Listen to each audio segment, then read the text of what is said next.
Well, Milt's superpower was very simple.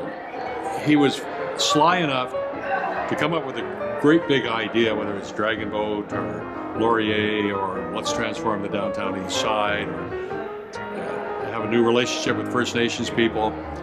And then conning somebody like me and a whole bunch of his pals to actually run the show and do all the hard work. So that was Milton's superpower. Milt had this ability to really look ahead and understand how things were going to happen. But it wasn't just years ahead of looking and understanding. He had the ability to leap a generation ahead of what would happen in the future and understand its impact on society, impact on people, impact on business. And that was his superpower, was thinking a generation ahead. Milton Wong was first and foremost a seducer. He seduced people with his energy, with his ideas, and he actually talked people into doing things that they never could have imagined that they would do or that they would be inclined to do. Simply by the force of his energy, his enthusiasm, his compassion, he could seduce one intellectually, emotionally, into taking on a cause, buying into a cause, being the cause that would help make the world a better place. Yesterday I was introduced to a term called facilitative communication, and I immediately thought of Milton because that was what he had the ability to do. He could bring people together and facilitate ideas and spark ideas. He would be able to see as far as you could possibly see. And I guess that's one way of saying he had tremendous insight. Milton's superpower. Well, it's something that kind of dawns on you once you've known him for a while. And that's his ability to pass through your life in person, on the phone, or with a note. And he moves out of it just as quickly, and you realize you're left with a brand new idea and a whole bunch of work that needs to be done. And our relationship was characterized by bouncing ideas and enthusiasms off each other over the years. But I had to go through this experience several times before I recognized that there actually was a pattern here. And I remember once driving home with my wife. She was driving, and I got this phone call from Milt, and Milt said, "Mike, I've just finished reading Jane Jacobs. You got to look at this chapter for what we're going to be doing." And I said, "Okay, Milt, I've just read it, but where are you?" And he said, "Singapore." And to me, that just characterized Milt. Wherever he was in the world, he was in touch, and he was distributing ideas. Milton was the spark, the catalyst that brought together disparate groups of all society under one roof, and he brought them together so they worked as a group.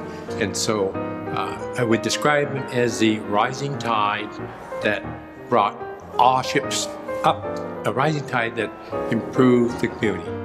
Having worked with Milton on a number of projects and with a number of people, I'd have to say his superpower was his ability to actually connect people who had no idea that each other existed, and his way of bringing them together with such synergy that almost promised that this big idea that they would have brought around was bound to succeed.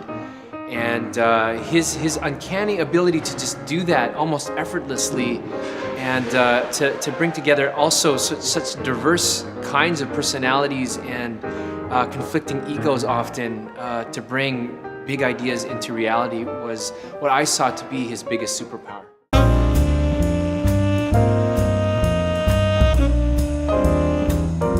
It was Milton's kryptonite. That's actually quite funny. If I'd say anything, it was food.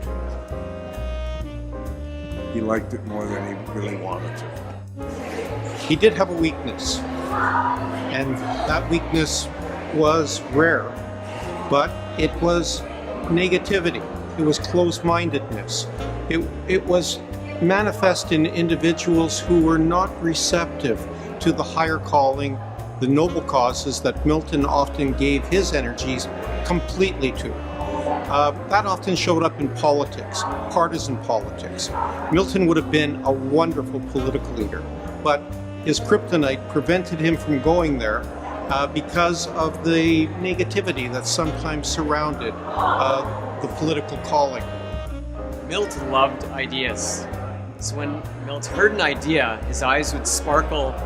He would become very passionate about a lot of things, and ideas were his kryptonite because he became so emotionally and passionately engaged in an idea, and it led him to various things, and it sometimes made him unfocused, and that would be Milton's kryptonite. To think about Milton kryptonite, you have to dwell on it for a moment, because he was a guy of big ideas, but he saw them through.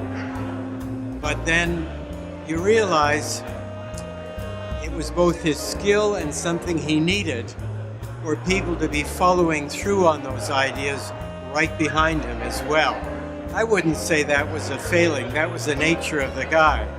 But for him to really be effective, it meant that we had to pay a lot of attention to what needed to be done to see ideas bear fruit. He was with you all the way, and of course, he was adding ideas at the same time.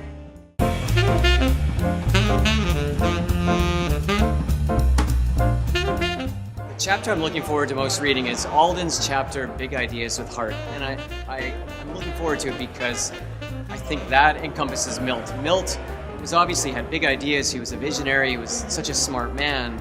But why I was so attracted to Milt and what made him stand out to me was his heart. And he had this ability to combine intellect and business and smarts with a giant big heart. And to me, he was a love bandit. And I think that's why I love Milt so much, and that's why I'm looking so forward to reading that part of this book.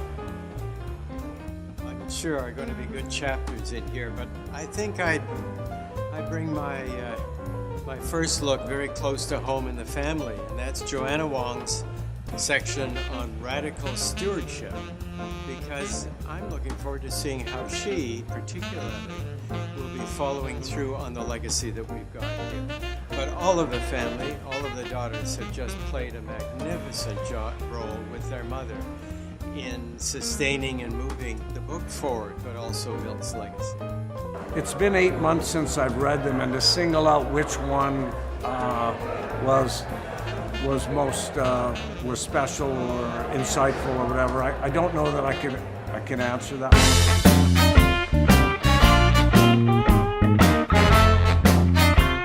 I think this book will show, first of all, the power of ideas and good ideas, and secondly, that if you have the vision and the courage and the patient persistence to make something you feel passionate about happening and wanting to have it happen, it probably will. To young people reading the book, I think they will realize that anything is possible, because Milton was a person who believed that you could do anything, and he was able to overcome all obstacles. I think this book is a very positive feedback on what is possible. And so that's what Milton showed the way to all the young people and the old people, to fund the young people, to find new solutions to the new problems that we're facing. So Milton, once again, was the instigator, the funder, and the leader that way. Our hope is that this book really help young aspiring leaders or leaders who are aspiring to do more than just manage, but in fact affect change in the world, give them some direction as to how to approach their work, how to approach relationships needed to make this work happen, and the kind of philosophy and vision needed to push what are often unpopular ideas through organizations and through people that are more influential than they are. Embedded in the stories are clues for all of us as to how to do all these things better and be more effective in a broader range of arenas, and a real gift for all of us to have through Milton.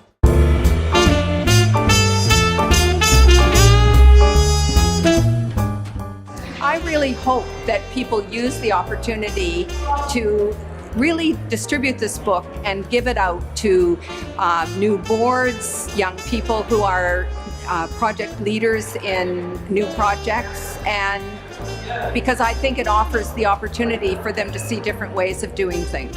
This book is extremely valuable for boards, particularly because boards bring together a group of people that we assume will have a diverse range of perspectives and opinions.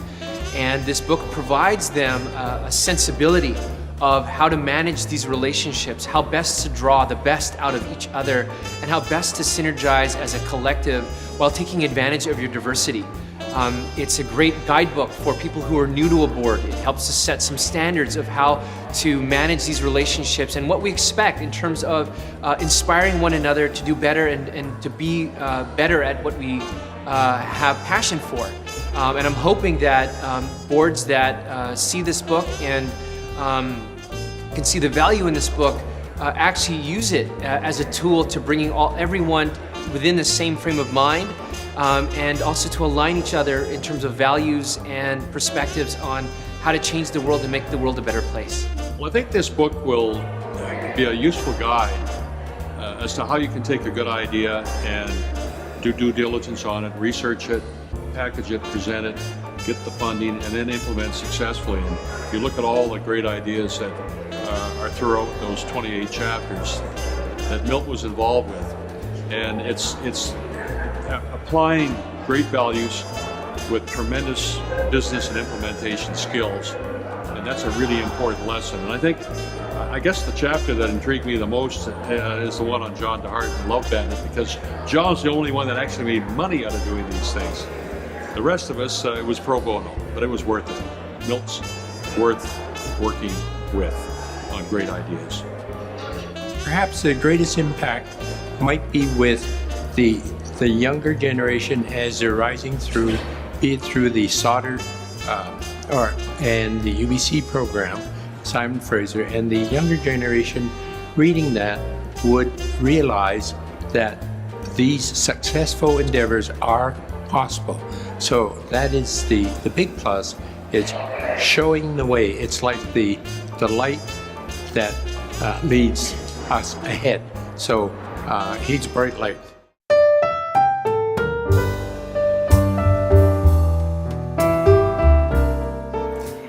I think the book shows not only Milton's interest in the community and people, but it shows that people are supporting him by learning and being inspired, and they inspired Milton to think about new ideas and thoughts.